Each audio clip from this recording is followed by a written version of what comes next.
Tere! Mina olen Heidi Kukk, Statistikaameti meediasuhete juht ja tere tulemast tänasesse infotundi. Hetke pärast räägib meie tarbijahindade statistika tiimijuht Lauri Veski sellest, millised olid tarbijahinnaindeksi andmed siis tänavu juunis ja ka teises kvartalis tervikuna.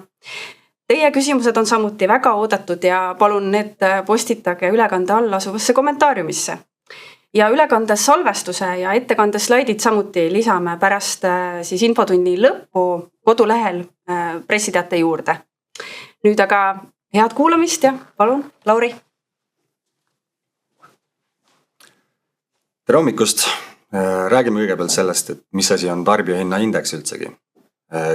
Tarbijahinnaindeks on majandusnäitaja, mis väljendab seda, kuidas eratarbijate jaoks on muutunud tarbekaupade ja teenuste hinnad. Ehk siis kui palju on odavamaks või kallimaks muutunud toit, transport, eluase, riided ja muu selline. Ja mida tarbijahinnaindeksiga tehakse, määratakse inflatsiooni, aga lisaks sellele indekseeritakse ka igasuguseid lepinguid, töötasusid, sotsiaaltoetuseid, viiakse läbi majandusprognoose ja analüüse. Keskpangad kasutavad seda inflatsiooni sihtide seadmiseks ja me anname ka sisendi teistele statistikatöödele. Nagu näiteks rahvamajandusarve pidamine, ettevõtlusstatistika, tootja hinnaindeksid ja ehitushinnaindeks. Me anname välja erinevaid tarbijahinnaindekseid, täna räägime Eesti tarbijahinnaindeksist, kus kaalustruktuur siis arvestab Eesti elanike kulutusi Eestis ja see avaldatakse järgmise kuu 5. tööpäeval. Nüüd täna on juuli 5. tööpäev ja me räägime juuni indeksist. Lisaks Eesti tarbijahinnaindeksile või tavalisel tarbijahinnaindeksile on olemas ka tarbijahindade harmoneeritud indeks, millest me täna ei räägi. See on rahvusvaheliselt võrreldava metoodikaga tarbijahinnaindeks, kus kaalustruktuur arvestab ka turistide kulutusi Eestis. Ja see avaldatakse vastavalt Eurostati avaldamiskalendrile järgneva kuu keskel. Nüüd juulikuus siis 16. juulil ja 16. juulil avaldatakse see Statistikaameti andmebaasis ja Eurostati andmebaasis siis 17. juulil. Ja meil on olemas ka veel kolmas tarbijahindade indeks, mis on siis tarbijahindade harmoneeritud indeks, aga konstantse maksumääraga, mis tähendab seda, et seal me arvestame maksudeks, ehk siis aktsiisiks ja käibemaksuks eelmise aasta detsembri maksumäärasid. Seda kasutatakse siis selleks, et näha, kuivõrd aitab hinnatõusule või langetamisele kaasa maksude muutmine ja kui palju on siis nii-öelda puhas hinnatõus. Täna räägime siis sellest kõige esimesest siin loetelust, tarbijahinnaindeksist. Tarbijahinnaindeksi metoodika jaoks on vajalikud hinnad ja nende elementide osakaalud.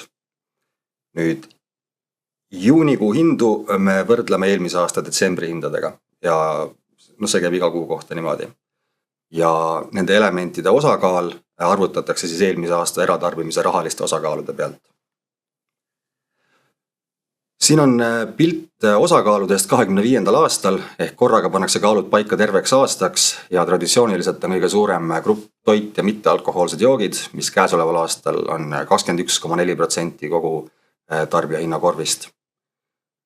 Eluase on 17,6% ja transport 14,5%. Need on need kõige suuremad grupid, millest ma siis lähemalt siin natukene räägin ka. Siin on nüüd tarbijahinnaindeksi kvartalite ülevaade, viimase 5 aasta ülevaade. Nüüd kvartaliga on indeks tõusnud 1,5% ja me näeme, et siin tõus on olnud siin 21. aastast alates ja nüüd tõus natukene ikkagi jätkub, aga vaatame siia natukene lähemalt sisse. Siin meie ees on praegu toit ja mittealkohoolsed joogid ja selle kvartali tulemused.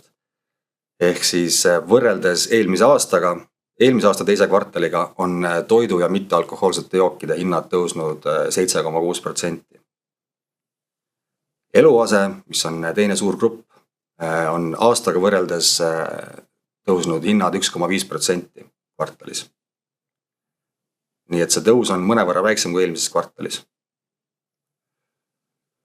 Transpordi hinnatõus on olnud võrreldes aastatagusega 6,2%. Nüüd transpordigrupis annab tooni aasta alguses lisandunud automaks, ehk siis nüüd selle aasta viimase kvartalini välja võime eeldatavasti näha siin indeksi tõusu võrreldes eelmise aasta sama ajaga. riietus ja jalatsid on üks selline suur grupp, kus on tegelikult 4 kvartalit järjest juba toimunud hinnalangus. Ehk siis kui me võrdleme eelmise aasta teise kvartaliga, siis hinnad on langenud 4,4%. Vaatame nüüd juuni andmeid natukene lähemalt. Siin on praegu meie ees 12 gruppi, millest koosneb siis tarbijahinnaindeks. Võrreldes eelmise aastaga on teinud suure tõusu tervishoiuhinnad.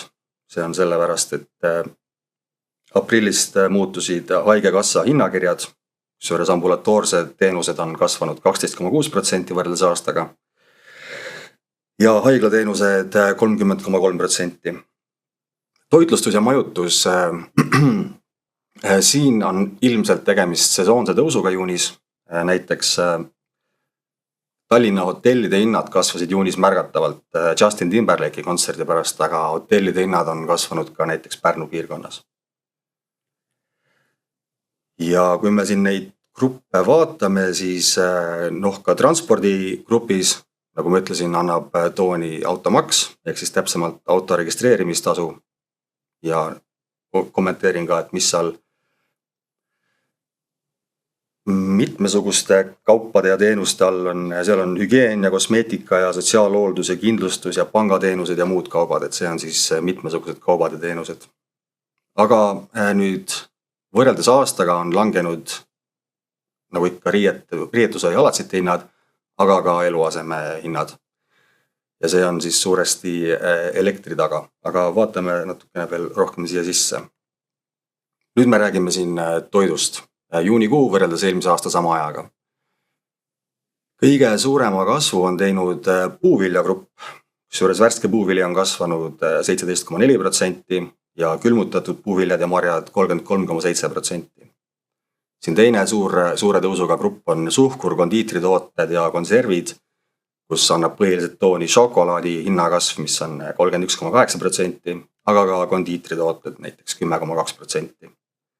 Ja rasvade grupis, mis on kasvanud 13% aastaga, annab tooni näiteks või hinnakasv 16%. Samas aastaga on odavamaks läinud kala ja kalatooted 2,1%. Nüüd see toit on siis kõige suurem grupp, aga vaatame eluaseme gruppi. Eluasemega seotud teenused on kasvanud 13,7%. See on suuresti veevarustuse ja kanalisatsiooni hinnatõusust. Aastaga on veevarustus kasvanud 40,3% ja kanalisatsioon 11,7%. Ka üür on aastaga kasvanud 6,1%. Küll aga on aastaga odavnenud elekter. Et elekter ise on odavam 16,7%, aga kogu grupp, kus on siis elekter, soojusenergia ja kütte, see on odavamaks muutunud 6,7%. Transpordigrupis on kõige suurema tõusuga eratranspordivahendite ekspluatatsioon. See on siis see koht, kus on auto registreerimistasu sees. Ja samuti on seal sees ka diislikütus ja bensiin, mis on siin all eraldi välja toodud. Et aastaga on odavamaks muutunud diisel 6,7%, bensiin 7,8%. Ja reisijate veo tõus on siin ilmselt jälle ajutine. Tegemist on põhiliselt lennupiletite hindade hinnatõusuga, et siin oli nõudlus natukene kõrgem jälle juunis. Ja seda juhtub aeg-ajalt, kui on koolivaheaeg või mingisugused sellised erakordsed ajad, siis on lennupiletite hinnad kõrgemad ja transpordigrupp on tõusus. Ja sellega ongi mulle juuni ja teise kvartali kohta esialgne ülevaade antud. Suur tänu, Lauri.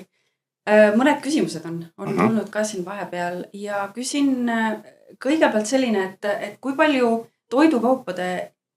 on toidukaupade hinnatõusu taga siis maailma toiduturul toimub? No näiteks šokolaadi hind ja kohvi hind on kindlasti maailmaturu hindadest sõltuv, et sisendhinnad on siin vahepeal kasvanud, aga sama puudutab ka näiteks apelsinimahla. Selge. Ja kas majutuse ja puhkusereiside hinnatõus juunis võrreldes maiga tähendab seda, et juunis oli nõudlus siis suurem ja seetõttu tõstetakse hindu? Võib arvata küll jah, et hotellide hinnad tõusevad siis, kui on suuremad üritused näiteks sees ja kuna me hotellide hindu ei võta kogu kuu kohta, vaid ainult teatud perioodi kohta iga kuu, et siis kui sinna perioodile satub üks suurem üritus, nagu näiteks praegu just oli see Justin Timberlake'i kontsert, siis on jah, eeldatavasti on nõudlus suurem ja hinnad on kohe märgatavalt kõrgemad. Ja viimaseks, et millal hakatakse eratarbimises arvestama ka välistarbimist, näiteks välismaa veebipoode või ka näiteks piirikaubandust? Täpselt kuupäeva või täpselt plaani ei ole, aga selles mõttes, et me suund on kindlasti sinna poole, et ka neid asju arvestada. Suur tänu sulle. Rohkem küsimusi hetkel ei ole ja mina tänan kõiki kuulamast ja soovin ilusat päeva jätku.